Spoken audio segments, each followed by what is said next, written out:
The Chronicles of Everlight. Chapter 3. The Scarab's Secret. "Watch out!" Lucas shouted as a massive scorpion skittered out from under a rock, its stinger poised to strike. Ethan barely managed to dodge, the creature's tail striking the ground where he had stood moments before. The desert of Luxor, Egypt, was full of dangers they hadn't anticipated. Ethan kicked sand at the scorpion, and it scurried away, hissing. "This place is wild," he muttered, brushing the sand off his clothes. They continued trudging through the endless expanse of sand, the heat bearing down on them mercilessly. Each step felt heavier than the last, their throats parched and their skin burning. They had been traveling for hours, and the barren landscape offered no respite. Suddenly, a figure emerged from the shimmering heat waves in the distance. As the person approached, the trio could make out the sharp features and unsettling presence of a tall man. "Greetings, travelers. You seem lost," the man said, his voice smooth and composed. Ethan, Olivia, and Lucas exchanged wary glances. "We're on a quest," Ethan said carefully. "We need to find a scarab statuette." The man raised an eyebrow. "A scarab statuette? Interesting. I can help you find it." Ethan hesitated, but then opened the book. The pages fluttered and stopped on a depiction of the scarab statuette. The text read, "This sacred artifact will allow you to gain your extraordinary powers whenever you want." "Why would you help us?" Lucas asked, suspicion evident in his voice. The man smiled, but it didn't reach his eyes. "Let's just say, I have an interest in ancient artifacts." Their first stop was a small, bustling diner in the heart of Luxor. The trio sat at a table, their guide ordering bowls of sorghum for everyone. As they ate, the man explained, "Sorghum is a grain that's been a staple in Egypt for thousands of years. It's nutritious and perfect for our climate here." Ethan nodded, though his mind was still on their quest. "Do you know where we might find the scarab statuette?"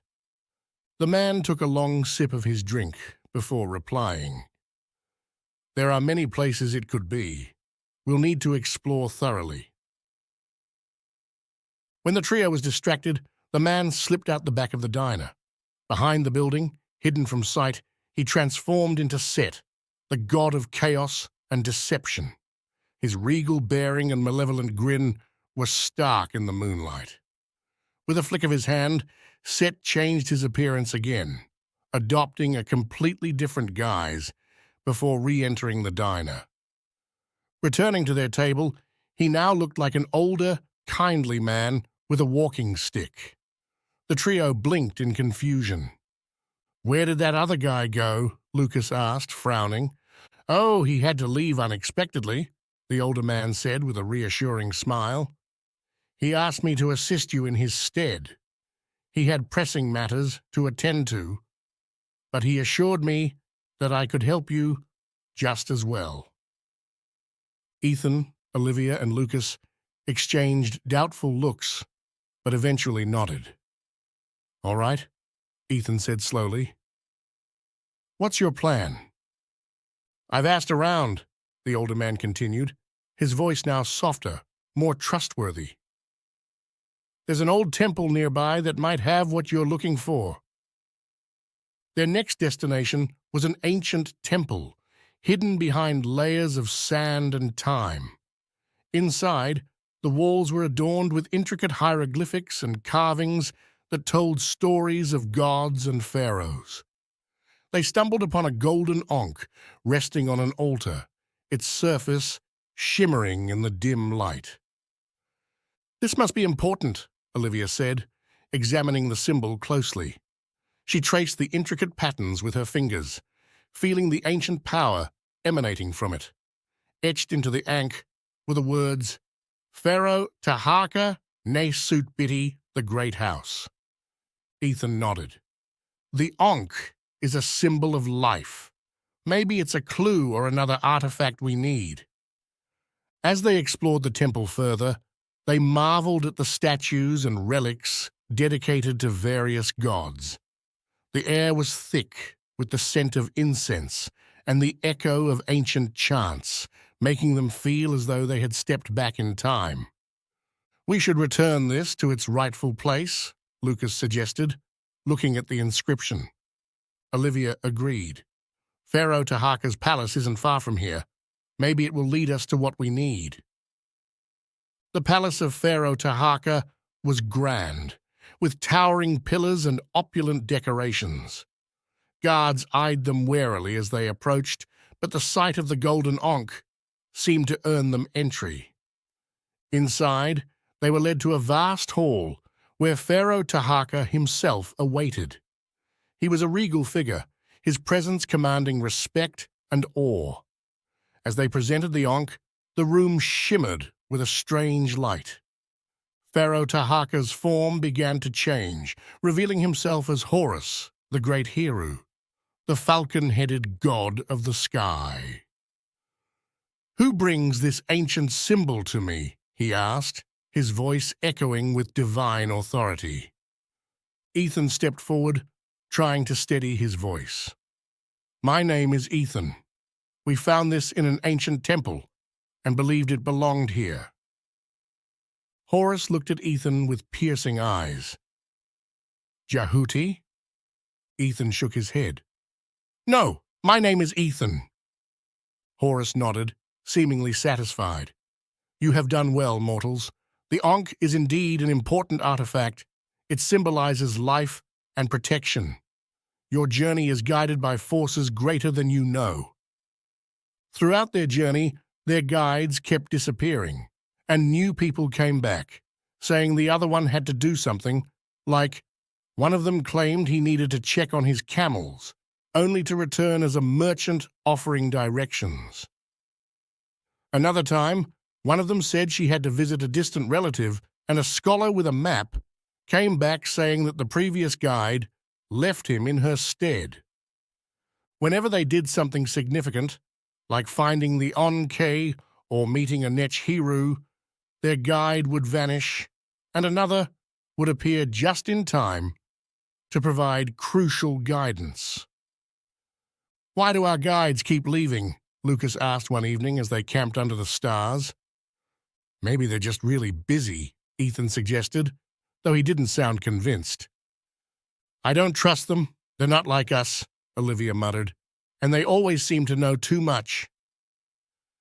Their journey through Luxor brought them face to face with more gods and mythical creatures.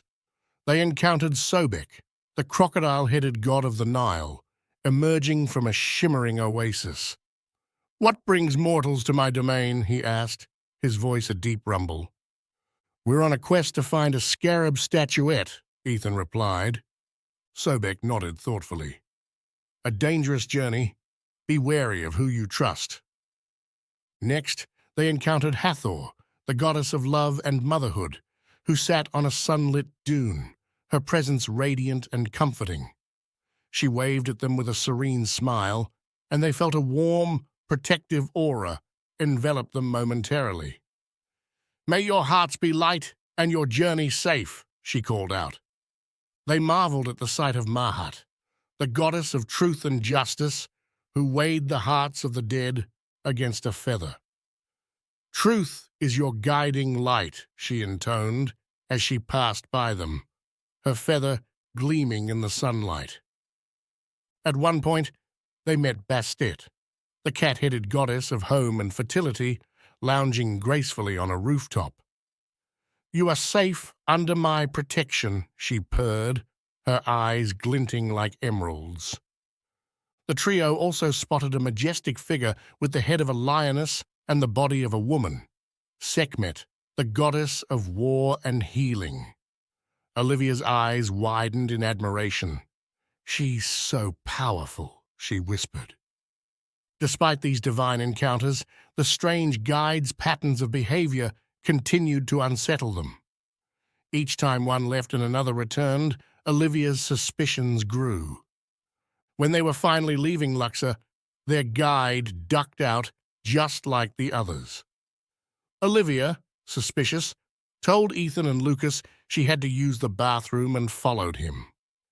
She tailed him to an alley and watched as he transformed into Set. Recognizing him instantly from her studies, Olivia waited until he was distracted and then took his clothes before dashing back to her friends.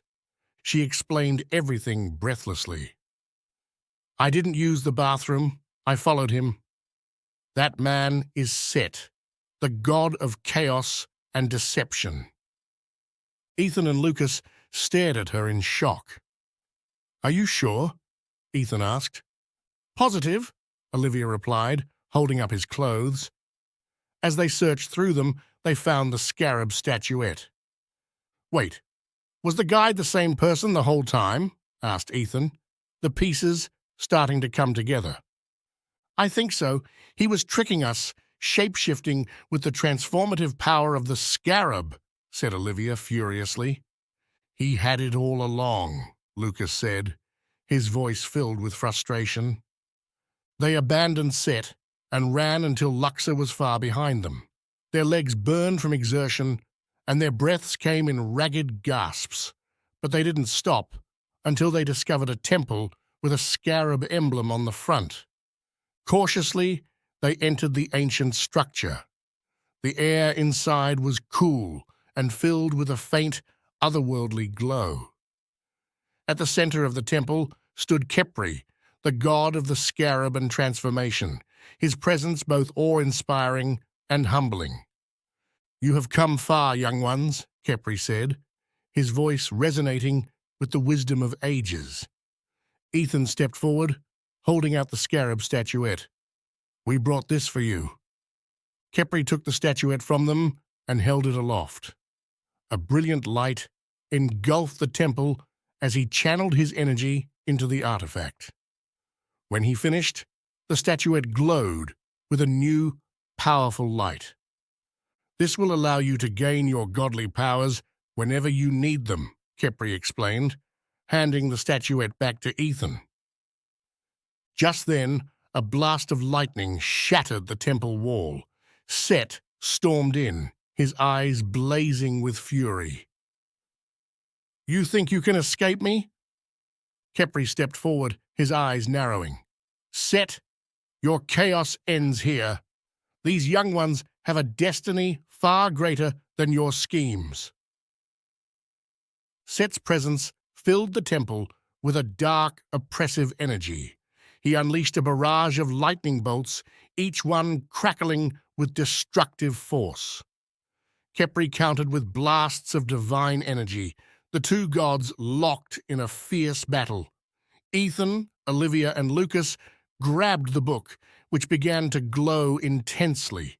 A powerful force pulled them in, the world around them dissolving into light and sound. The last thing they saw was a bolt of red lightning and Set's furious face. "This isn't over," he snarled as they were sucked into the unknown, ready for the next chapter of their extraordinary adventure.